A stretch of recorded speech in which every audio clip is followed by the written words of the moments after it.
Hello guys, welcome back to my YouTube channel which is Legal Study and I hope you all are well.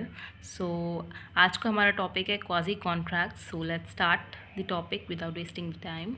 So quasi contracts basically होते क्या हैं? जैसे कि आप जानते हैं, कॉन्ट्रैक्ट्स को करने के लिए, किसी भी कॉन्ट्रैक्ट को करने के लिए हमें पार्टीज़ की रिक्वायरमेंट होती है. अग्रीमेंट होना चाहिए, ऑफ़र हो, प्रपोजल हो, फ्री कंसेंट हो, पार्टीज़ कॉम्पिटेंट हो. तो ये सारे एसेंशियल्स होते हैं जो कि सेक्शन 11 में डिफाइन है कि आपको एक वैलिड कॉन्ट्रैक्ट करने के लिए इन एसेंशियल्स की नीड होती है. बट जब हम क्वासी कॉन्ट्रैक्ट की बात करते हैं तो ये बेसिकली रियल कॉन्ट्रैक्ट्स नहीं होते.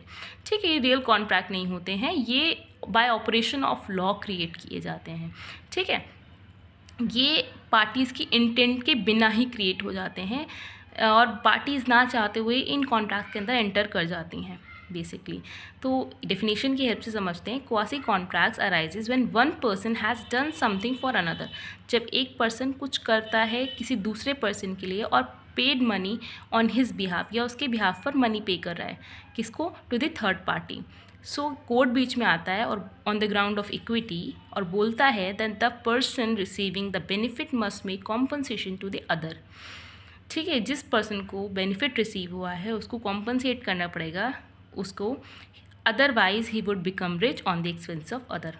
ठीक है, basically chapter 5 of Indian Contract act और सेक्शन 68 to 72 डील करते हैं क्वाजी कॉन्ट्रैक्ट से. ठीक है, certain relations resembling those created by contract. It incorporates those obligations which are known as quasi-contract. A person who is bound to compensate, जो person bound है compensate करने के लिए, the basis of this obligation is neither, यहाँ ध्यान से देखिए, जो basis है obligation का it is neither a contract nor any tort. ना तो कॉन्ट्रैक्ट के बेस पर है ना ही टॉर्ट कमिट करने के बेसिस पर है. किस बेसिस पर है? The basis of this obligation is that no one should have unjust benefit, और किसी को भी अनजस्ट बेनिफिट नहीं पहुंचना चाहिए at the cost of the other party. ठीक, एग्जाम्पल की हेल्प से समझते हैं. A person to whom money has been paid, जिस पर्सन को मनी पे की गई है और एनीथिंग डिलीवर्ड या कुछ डिलीवर कर दिया है बाय मिस्टेक. ठीक है, मस्ट रीपे और रिटर्न इट. अगर बाय मिस्टेक आपको हुआ है तो आपको उसे पे तो करना पड़ेगा, रिटर्न करना पड़ेगा, as if there was a contract between the parties to that effect. ठीक है, सेकेंड एग्जाम्पल है ए एंड बी जॉइंटली और 100 rupees to C. A and B ने जॉइंटली 100 रुपीज़ लिए सी से. A alone pay the amount, और A ने वो अकेले ही अमाउंट पे कर दिया सी को. And B not knowing this fact, और बी को ये बात नहीं पता थी. पे एंड देन क्या हुआ, पे 100 rupees over again to C, और उसने क्या किया, दोबारा पे कर दिए सी को 100 रुपीज़. तो यहाँ पर सी की रिस्पॉन्सिबिलिटी है, सी बाउंड है उसको रीपे करने के लिए बी को. ठीक है, the Indian Contract Act deal with the following quasi contractual obligations. Basically the types of quasi contracts. So यहाँ 5 टाइप्स हैं हमारे. Claim for necessary supply to a person incompetent to contract, section 68 deal करता है. Reimbursement of money paid due by another, section 69 deal करता है. Obligation of person enjoying benefit of non gratuitous act, section 70 deal करता है. Responsibility of finder of good, section 71 deal करता है. Liability of a person getting benefit under a mistake और coercion by, section 72 deal करता है. So firstly हम discuss करेंगे claim for necessaries to a person incompetent to contracts which is under section 68.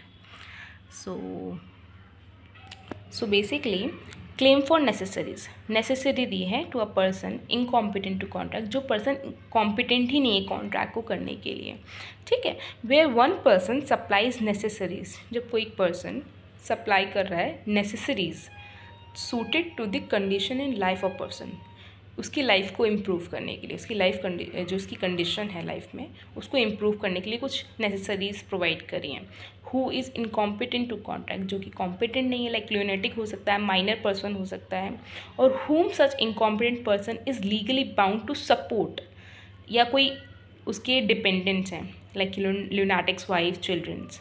Such a person is entitled, तो वो जो person जो necessaries provide कर रहा है वो इंटाइटल है रीइम्बर्समेंट के लिए from the property of such incompetent person, उसकी प्रॉपर्टी से उसको क्लेम कर सकता है वो पर्सन. एग्जाम्पल, ए सप्लाइज बी, ए ने कुछ सप्लाई किया बी को, अ ल्यूनेटिक जो कि ल्यूनेटिक है, विच with necessaries suitable to his condition in life, A is entitled to reimburse from B's property. A entitled है क्लेम करने के लिए reimbursement के लिए B's की प्रॉपर्टी से. ठीक है. I hope it's clear. Let's move to the second. Reimbursement of money paid due by another. Section 69 में define है.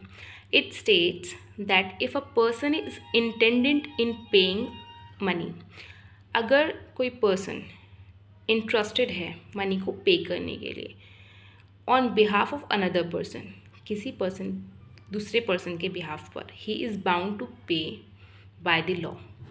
तो वो बाउंड है पर्सन उसको रीपे करने के लिए. So then the person who made the payment, जिस पर्सन ने पेमेंट की है, इज़ एंटाइटल्ड, वो एंटाइटल है रिइम्बर्समेंट के लिए बाय अनदर पार्टी, दूसरी पार्टी से जिसके लिए उसने पेमेंट की है. लिखा है यहाँ पर ऑन बिहाफ ऑफ हुम ही हैज़ पेड, जिसके बिहाफ पर उसने पेमेंट की है. यहाँ पे 2 एसेंशियल्स है जो कि फुलफिल होने चाहिए इसके लिए. The first one is one person is interested to पे.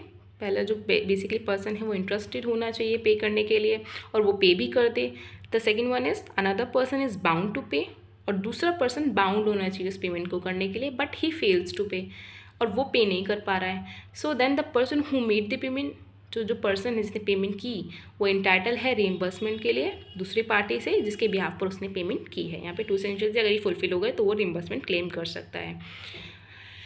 Now the third one is obligation of person enjoying benefit of non-gratuitous act. ठीक है. Basically it states that the receiving party has enjoyed the same benefit. ठीक है. अगर जो receiving party जिसको benefit receive हुआ है वो उसे इन्जॉय करे if a person does anything for the other person. और अगर एक पर्सन ने कुछ किया है दूसरे पर्सन के लिए, लॉफुली किया है, और डिलीवरी समथिंग, और उसने कुछ डिलीवरी कर दी है किसी चीज़ की, ठीक है, without intending to do the some gratuitously, और उसने ये एक्ट जो है ग्रैटिट्यूसली नहीं किया है. ठीक है. Then such receiving party is bound to compensate the former party. तो ये जो रिसीविंग पार्टी है जिसको बेनिफिट रिसीव हुआ है, वो जो कि इन्जॉय कर रही है बेनिफिट को, वो बाउंड है कॉम्पनसेट करने के लिए किसको, जिसने कि वो बेनिफिट प्रोवाइड किया है. राइट. जिसने जो सर्विसेज हैं, ये जो कोई सामान है डिलीवर किया है उस पार्टी को, यानी former party. The following conditions are to be satisfied. तो ये 3 कंडीशंस इन्होंने यहाँ दी हुई हैं. अगर ये सेटिस्फाई हो गई तो वो पर्सन रिइम्बर्समेंट क्लेम कर सकता है. A person should lawfully do something for another और should deliver something to him. जो एक पर्सन है जो कर रहा है वो लॉफुली कुछ करे दूसरे पर्सन के लिए या कुछ डिलीवर कर रहा है उसको. ठीक है.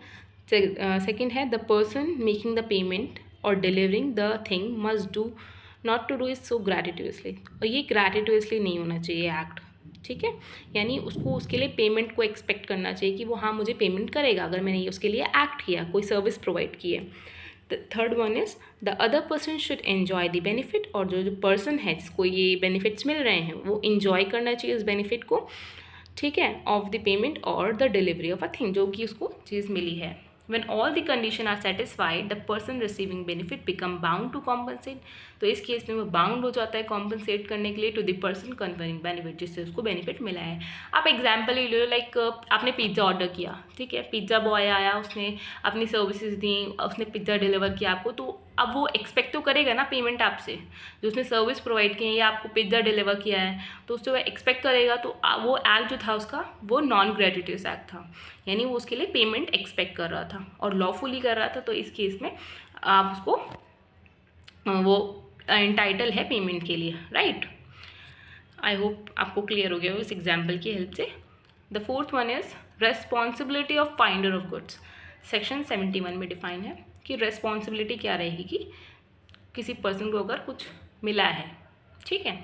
It states that if a person finds goods, अगर किसी पर्सन को मिली है कोई चीज़ that belong to another party, जो कि किसी दूसरी पार्टी से बिलोंग करती है, and take such goods into his custody, और उसने अगर उन गुड्स को अपनी कस्टडी में ले लिया है, then the former has responsibility. तो उस पार्टी की रेस्पॉन्सिबिलिटी है the same as that of a bailee, बिल्कुल बेली की तरह. ठीक है. He is bound to return the goods to the true owner, और वो बाउंड है उन गुड्स को रिटर्न करने के लिए ट्रू ऑनर को. If he can after a reasonable search, अगर उसने रीजनेबल सर्च किया, बी फाउंड, और उसने उस ट्रू ऑनर को ढूंढ लिया.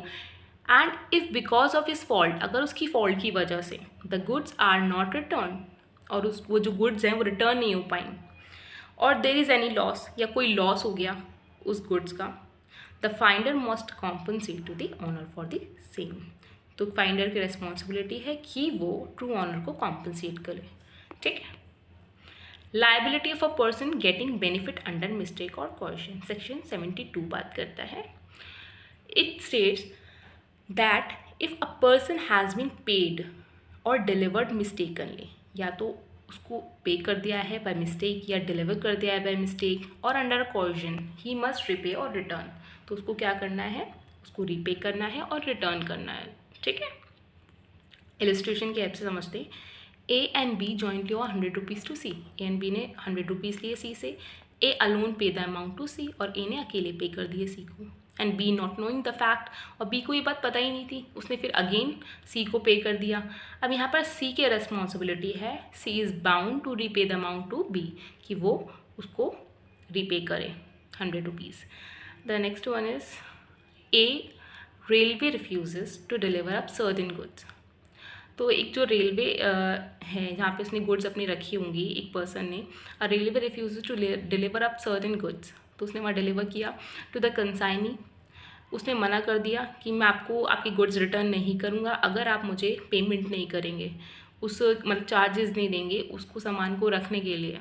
तो द कंसाइनी पे द सम, और उसने क्या किया, इलीगल जो भी चार्जेस थे उसने पे किए अंडर कॉर्जन में पे किए होंगे, लेकिन वो बाद में एंटाइटल है रिकवर करने के लिए अपनी जो पेमेंट उसने इलीगली वहाँ पे की है। ठीक है, बिकॉज वो अंडर कॉर्जन की थी उसने। So thanks for watching. If you found this video informative, please do like, comment and share, and don't forget to subscribe my YouTube channel. Thank you so much guys.